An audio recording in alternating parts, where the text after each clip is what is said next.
اس واقعے تین مختلف صحابہ کو ایک طرح کا واقعہ پیش آیا۔ پہلا واقعہ حضرت ابو ہریرہ رضی اللہ عنہ کو زکوٰۃ کی کچھ گندم تھی جس کا ان کو نگران بنایا نبی علیہ السلام نے۔ وہ فرماتے ہیں کہ میں غلے کے ڈھیر کے قریب نگرانی کر رہا تھا، میں نے دیکھا ایک بندہ آیا اور اس نے آ کے اس میں سے مٹھیاں بھرنی شروع کر دیں، اٹھانا شروع کر دیا۔ میں نے اسے پکڑ لیا۔ اس نے کہا کہ میں عیالدار ہوں، بڑا محتاج ہوں، بڑا ضرورت مند ہوں، پلیز مجھے چھوڑ دیں، منت سے ماجت کی۔ ابو ہریرہ فرماتے ہیں فرحم، تو مجھے اس پہ رحم آ گیا، میں نے اس کو چھوڑ دیا۔ صبح نبی علیہ السلام کی خدمت میں حاضری ہوئی تو اللہ کے محبوب صلی اللہ علیہ وسلم نے پوچھا کہ بتاؤ تمہارے قیدی کا کیا حال ہے؟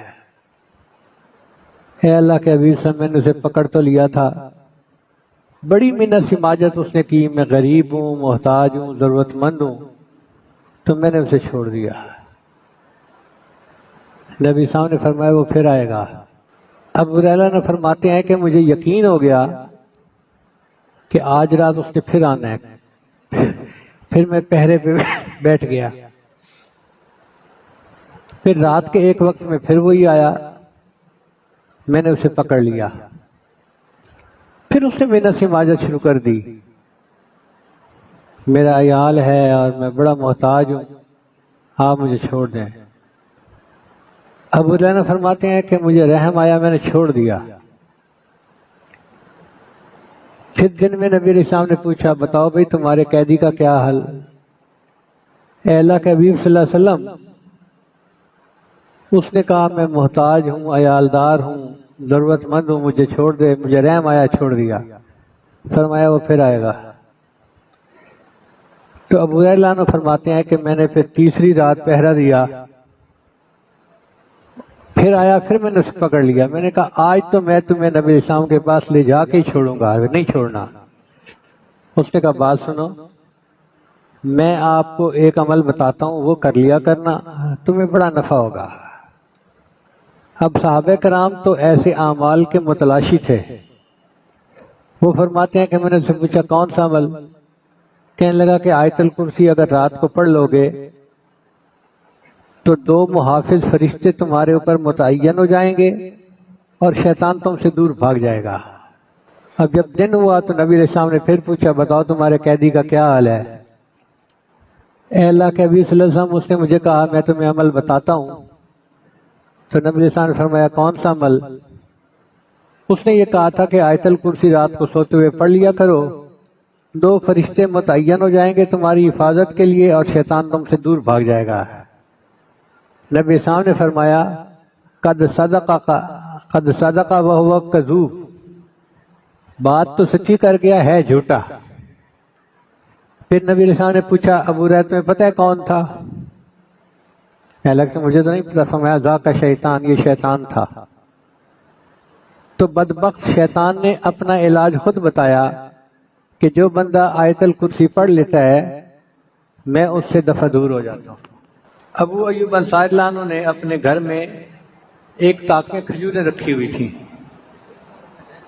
وہ فرماتے ہیں کہ میں محسوس کرنے لگا کہ کھجوریں کم ہو جاتی ہیں، تو میں نے ذرا نگرانی کی تو میں نے دیکھا کہ ایک عورت ہے رات کو جو میری کھجوریں چرا رہی ہے۔ میں نے اسے کہا کہ تم کون ہو؟ کہنے لگی میں جن عورت ہوں۔ میں نے کہا کہ میں تو تمہیں نبی علیہ السلام کے سامنے پیش کروں گا۔ اس نے کہا کہ آپ مجھے چھوڑ دیں، میں نہیں آؤں گی۔ تو ابو الدرداء رضی اللہ عنہ نے اس کو چھوڑ دیا، نہ ابو ایوب انصاری رضی اللہ عنہ نے اس کو چھوڑ دیا۔ وہ دوسری رات پھر آئی، پھر یہی واقعہ پیش آیا۔ نبی السلام نے فرمایا کہ وہ جھوٹی ہے، وہ پھر آئے گی۔ اور وہی ہوا کہ تیسری رات ابو جانا نے پھر اس کو چوری کرتے دیکھ لیا۔ اب تو ان کو بڑا غصہ، انہوں نے کہا کہ اب تو ہو ہی نہیں سکتا میں تمہیں نبی علیہ السلام کے سامنے ضرور پیش کروں گا۔ اس نے کہا کہ میں تمہیں ایک عمل بتاتی ہوں، تمہیں فائدہ ہوگا۔ کون سا عمل؟ کہ رات کو سوتے ہوئے آیت الکرسی پڑھ لیا کرو، شیطان تمہارے نزدیک نہیں آئے گا۔ صبح نبی علیہ السلام نے جب پوچھا بتاؤ بھائی کیا بنا، جی اس نے مجھے ایک عمل بتایا تھا۔ کون سا؟ کہ رات کو سوتے ہوئے آیت الکرسی پڑھ لیا کرو۔ نبی صاحب نے فرمایا صدقت وہو کذوب، بات سچی کر گئی مگر وہ جھوٹی تھی۔ تو اس کا مطلب ہے کہ شیطان بھی بھاگ جاتا ہے اور آیت الکرسی پڑھنے سے جن بھی دفعہ دور ہو جاتے ہیں۔ تیسرا واقعہ ابی بن کعب عنہ کو پیش آیا۔ وہ فرماتے ہیں کہ میں نے دیکھا کہ میری کھجوریں کم ہو رہی ہیں، خشک کرنے کے لیے کھجوریں رکھی ہوئی تھیں تو کم ہو جاتی تھیں۔ میں نے ایک رات نگرانی کی تو میں نے دیکھا کہ کوئی بندہ اس میں سے لپیں بھر رہا ہے۔ میں نے اسے پکڑ لیا، پھر میں نے اس سے پوچھا اجنیٌ ام انسیٌ، تو انسان ہے یا جن ہے؟ اس نے کہا میں جن ہوں۔ انہوں نے فرمایا اچھا اپنے ہاتھ دکھاؤ۔ تو جیسے کتے کے ہاتھ ہوتے ہیں اس کے ہاتھ اس طرح تھے اور اس پر بال بھی تھے، یعنی انسانوں کے تو بال اتنے نہیں ہوتے، اس کے ہاتھوں پہ بال زیادہ تھے۔ یہ واقعہ بھی ان کے ساتھ اسی طرح پیش آیا 3 مرتبہ، اور تینوں مرتبہ نبی صاحب پوچھتے رہے کہ بتاؤ بھائی تمہارے قیدی کا کیا حال ہے؟ اے اللہ کے حبیب صلی اللہ علیہ وسلم، اس نے مجھے ایک عمل بتایا کہ تم کر لیا کرو تو محفوظ ہو جاؤ گے۔ نبی صاحب نے فرمایا صدق الخبیث، اس خبیث نے سچ بولا۔ اس کا مطلب یہ کہ شیطان یا جن آیت الکرسی کے پڑھنے سے دفع ہو جاتے ہیں اور اللہ تعالیٰ کی حفاظت ہو جاتی ہے۔ ایک حدیث مبارکہ میں آتا ہے اور یہ روایت سیدنا حسن لانو سے ہے، وہ فرماتے ہیں کہ جو بندہ نماز کے بعد آیت الکرسی کی تلاوت کر لیتا ہے وہ اگلی نماز تک اللہ کی سپرداری میں آ جاتا ہے۔ اتنی بڑی خوشخبری ہے اس حدیث مبارکہ میں، کوئی بندہ اللہ کی سپرداری میں آ جائے، اس سے بڑی اور گارنٹی کیا ہو سکتی ہے؟ اللہ فرماتے ہیں ان ینصرکم اللہ فلا غالب لکم، اگر اللہ تمہاری مدد کرے تو کوئی تم پر غالب نہیں آ سکتا۔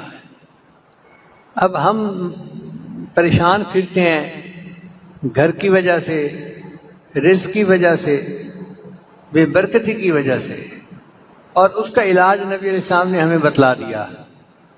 ایک عمل ہے اور چھوٹا بھی نہیں، ایک ہی آیت ہے، اس کے پڑھنے سے انسان اللہ کی ذمہ داری میں آ جاتا ہے۔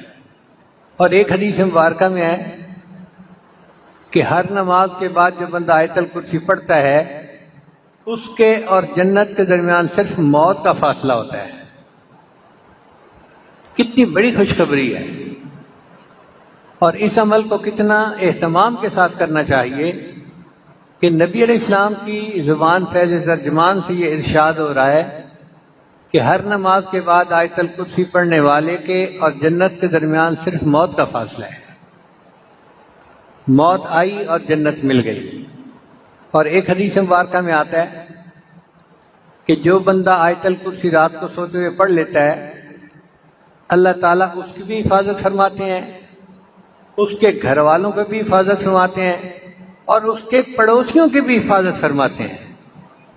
سبحان اللہ، کیا خوبصورت عمل ہے کہ بندے کی بھی حفاظت ہوتی ہے، اہل و عیال کی بھی، اور قریب کے گھر والوں کی بھی حفاظت ہو جاتی ہے اس کے اندر۔ اس لیے اس عمل کو بہت اہتمام سے کرنے کی ضرورت ہے۔ سیدہ عائشہ رضی اللہ عنہا فرماتی ہیں کہ ایک اجنبی آیا اور اس نے نبی علیہ الصلوۃ والسلام سے پوچھا اے اللہ کے حبیب اسلام، میرے رزق میں برکت نہیں ہے۔ یہ وہ شکایت ہے جو ہر بندہ ہی تقریباً آج کر رہا ہے۔ تو نبی علیہ السلام نے فرمایا کہ آیت الکرسی کہاں گئی؟ اگر تم آیت الکرسی پڑھ لو گے تو اللہ تمہارا کھانے اور سالن کے اندر برکت عطا فرما دیں گے، یعنی تم جتنا پکاؤ گے اہل خانہ اس کو سیر ہو کر کھائیں گے، ان کو کمی نہیں محسوس ہوگی۔ ہم اپنے وسائل کی کمی کا تو شکوہ کرتے رہتے ہیں، تنخواہ تھوڑی ہے، فلاں ہے، فلاں ہے، فلاں ہے، اس طرف دھیان نہیں جاتا کہ ہم آیت الکرسی پڑھیں تاکہ ہمارے رزق میں برکت پیدا ہو جائے۔ حضرت عبداللہ ابن عباس عنہ فرماتے ہیں کہ نبی علیہ السلام نے فرمایا آیت الکرسی پڑھنے والے کو اللہ شکر کرنے والا دل، صدیقین کے اعمال اور نبیوں جیسا اجر عطا فرماتے ہیں۔ کتنی بڑی نعمتیں جو مل رہی ہیں، شکر کرنے والا دل، صدیقین کے اعمال اور نبیوں کے جیسا اجر عطا فرماتے ہیں۔ نبی اسلام نے ارشاد فرمایا کہ آیت الکرسی عرش کے خزانوں میں سے ایک بڑی نعمت ہے جو کسی نبی کو نہیں ملی، صرف اللہ نے مجھے عطا فرمائی۔ یعنی یہ انعام اللہ نے فقط اپنے محبوب صلی اللہ علیہ وسلم کو عطا کیا تاکہ ان کی امت اس سے نفع اٹھائے، کسی اور نبی کو نہیں ملی۔ اب آپ بتائیے یہ کتنا بڑا عمل ہے جس کو کرنا ہمارے لیے ضروری ہے۔ ایک حدیث مبارکہ میں ہے کہ نبی اسلام نے ایک صحابی سے پوچھا کہ قرآن مجید کی عظیم ترین آیت کون سی ہے؟ ان کا جی آیت الکرسی۔ تو نبی اسلام نے فرمایا مبارک ہو، اللہ تمہیں نے جو علم دیا ہے اس میں برکت ہو۔ اور ایک حدیث مبارکہ میں آتا ہے کہ اسم اعظم 3 صورتوں میں ہے، ایک سورہ بقرہ، دوسرا سورہ آل عمران اور تیسرا سورہ طٰہٰ۔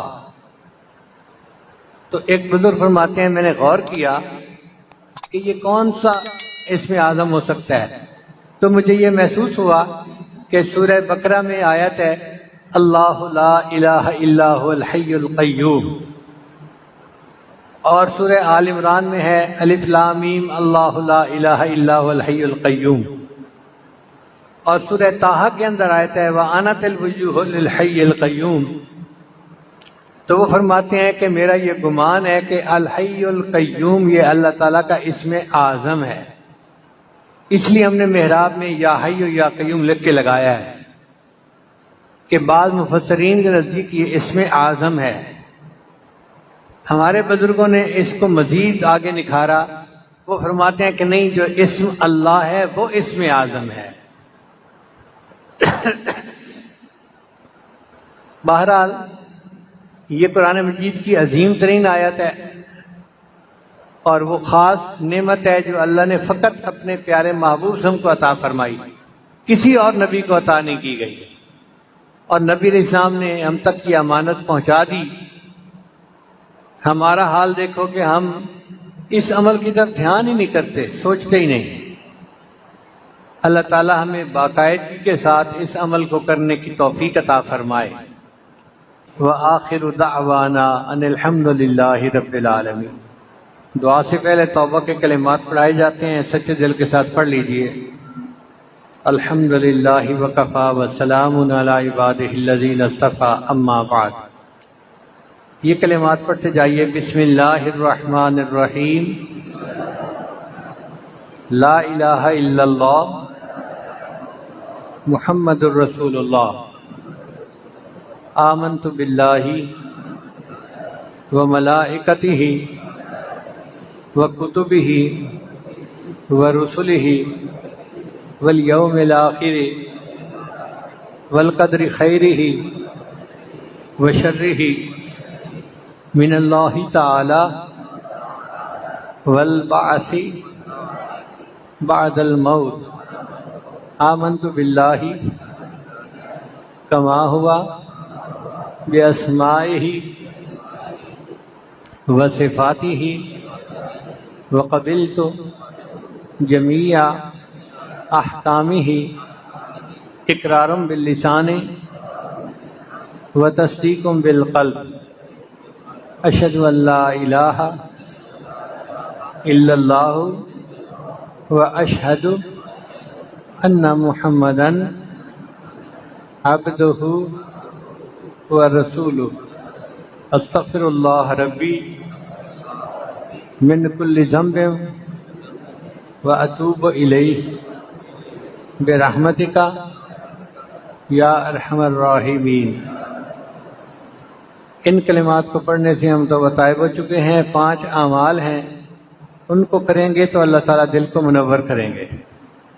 پہلا عمل ہے 100 مرتبہ استغفار پڑھنا صبح شام، دوسرا عمل ہے 100 مرتبہ درود شریف پڑھنا، تیسرا عمل ہے قرآن مجید کی تلاوت روزانہ کرنا، چوتھا عمل ہے چلتے پھرتے ہر وقت دل میں اللہ کو یاد کرنا، اور پانچواں ہے مراقبہ کرنا۔ مراقبہ تمام اعمال کا لب لباب اور نچوڑ ہے۔ طریقہ بہت آسان ہے، جب صبح شام نماز پڑھ کے فارغ ہوں تو تھوڑی دیر کے لیے اللہ سے لو لگا کے بیٹھیں کہ اللہ کی رحمت آ رہی ہے، میرے دل میں سما رہی ہے، میرے دل کی ظلمت اور سیاہی دور ہو رہی ہے، اور میرا دل اللہ اللہ اللہ بول رہا ہے، میں سن رہا ہوں۔ زبان سے نہیں پڑھنا، دل پڑھ رہا ہے، میں سن رہا ہوں، یہ گمان کرنا ہے۔ اور حدیث مبارکہ میں آتا ہے انا عند ظن عبدی بی، میں بندے کے ساتھ اس کے گمان کے مطابق معاملہ کرتا ہوں۔ جب بندہ یہ گمان لے کے بیٹھتا ہے تو کچھ ہی دنوں میں اس کے دل میں اللہ کی ایسی محبت پیدا ہوتی ہے کہ اس کو محسوس ہوتا ہے کہ میرے دل سے اللہ اللہ اللہ کی آواز آ رہی ہے۔ وہ جن کا عشق صادق ہے وہ کب فریاد کرتے ہیں، لبوں پہ مہر خاموشی دلوں میں یاد کرتے ہیں۔ ہم بھی اپنے اللہ کو اپنے دلوں میں یاد کریں۔ اللہ ہمیں یہ توفیق عطا فرمائے۔